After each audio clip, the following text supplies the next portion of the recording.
Imagine living your life for 7 whole years, only to discover that everything you experienced was nothing but a massive lie. When you finally wake up to the truth, you start asking yourself, was I the one at fault, or was it the people around me? One of the strangest stories of betrayal, one that had absolutely no justification, is betrayal for the sake of betrayal itself. 2001, Ethan Carter was a successful businessman living in New York City. Since childhood, he had been passionate about business and investment. And through years of hard work, he became one of the most influential investors in the United States, expanding his ventures to China, Europe, and the Middle East. Due to the nature of his work, Ethan was constantly traveling, rarely staying in one place for long. Every time he returned to New York, his parents would pressure him to get married, especially now that he was 36 years old.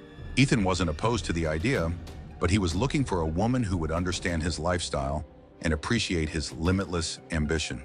During one of his visits to New York, he met up with his friends at an exclusive club, where one of them suggested he meet Katie Mitchell, a beautiful 26-year-old woman from a respectable family. She had previously been married for 2 years but got divorced without having children. Everyone praised her, particularly highlighting that she lived with her widowed mother in an upscale Manhattan neighborhood. Ethan decided to give it a chance and met Katie. From the first meeting, he was impressed by her personality, her way of thinking, and her conversational style. He quickly realized that her first marriage had been a mistake and that she wasn't to blame for it, as she had been too young at the time. As for Katie, she had already researched Ethan thoroughly before meeting him and knew that he was a wealthy and successful businessman. Even though she was living comfortably, she saw marrying Ethan as a gateway to an even more luxurious life. To any materialistic woman, Ethan was the perfect catch. Rich, successful, attractive, and most importantly, always traveling, which meant she wouldn't have to deal with him too often. After their first meeting, Ethan was equally impressed and decided to marry her. Next day, he met her mother, who had already heard about him and welcomed him with open arms. Given his hectic schedule, Ethan wanted to finalize the wedding arrangements in under 40 days. He had already prepared a lavish villa in Beverly Hills, Los Angeles, where they would live whenever he was in the US. A month after their wedding, Ethan returned to his usual routine, traveling between China, the UAE, and Europe, while Katie enjoyed her luxurious lifestyle. Everything seemed fine.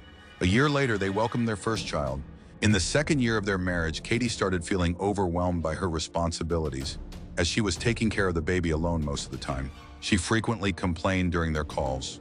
Wanting to ease her burden, Ethan decided to hire a personal assistant in Los Angeles to help with her daily needs, especially since she was pregnant with their second child, making it even harder for her to manage everything.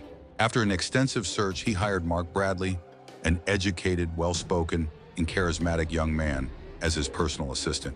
Mark's main responsibility was to take care of errands, household tasks, and anything Katie needed.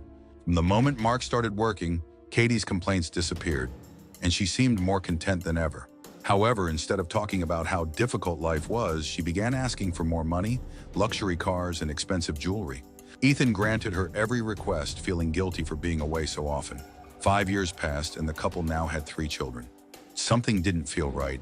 Whenever Ethan was in the US, Katie would spend all her time with the children. Whenever he traveled and called her, she always claimed they were at their grandmother's house or at a club. It was as if she never had them with her when he called. Ethan started feeling uneasy. To clear his doubts, he asked Mark to keep an eye on Katie and report all her movements in exchange for a generous bonus. Mark began sending daily reports, all stating that everything was normal. Something was off. Mark never once mentioned that the children were staying at their grandmother's house, even though Ethan was certain that they had. In the 7th year of marriage, Ethan noticed something even stranger. Whenever he returned from a trip, Katie seemed distant and avoided him. Instead of being excited to see him, she preferred sleeping in the children's room, claiming she had grown used to it during his absences. This raised even more suspicions. But Ethan didn't want to act on impulse. During a business trip to China, he discovered tiny surveillance cameras that could be linked to his phone via the internet. Without telling anyone, he bought 2 of them. When he returned to the US, he discreetly installed one in the bedroom and another in the bathroom. A week later, Ethan had to travel to Dubai. On his first night there, he checked the live camera feed from his phone. What he saw left him speechless. Katie was sitting on their bed, dressed seductively, as if waiting for someone. Months later, Mark, the personal assistant, emerged from the bathroom wearing his bathrobe. There was no room for doubt. He had caught them in the act. The next day, Ethan booked the earliest flight back to Los Angeles. When Katie saw him, she froze in shock. Ethan had already made up his mind. He wouldn't let his emotions ruin his future.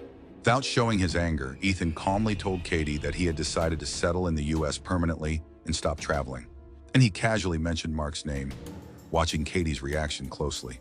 The moment she hesitated, he knew she had realized that he knew everything. Without a word, Ethan played the camera footage in front of her. She had no defense. Ethan filed for divorce, pressed charges for adultery, and demanded a paternity test for their 3 children. Results? Only 2 of them were his. Biggest shock? Katie was the one who had suggested hiring Mark in the first place. She had known him long before Ethan did, and her mother was aware of their affair all along. In the end, Ethan divorced Katie, sued her for adultery, and won full custody of his 2 real children. She lost everything, including her reputation and her freedom. Ethan sold the Beverly Hills villa, the place that had witnessed the most disgusting betrayal, and moved abroad to start fresh with his 2 children. Betrayal has no justification, and blind revenge can destroy your life. Ethan handled the situation wisely, taking his justice legally instead of letting his emotions ruin him.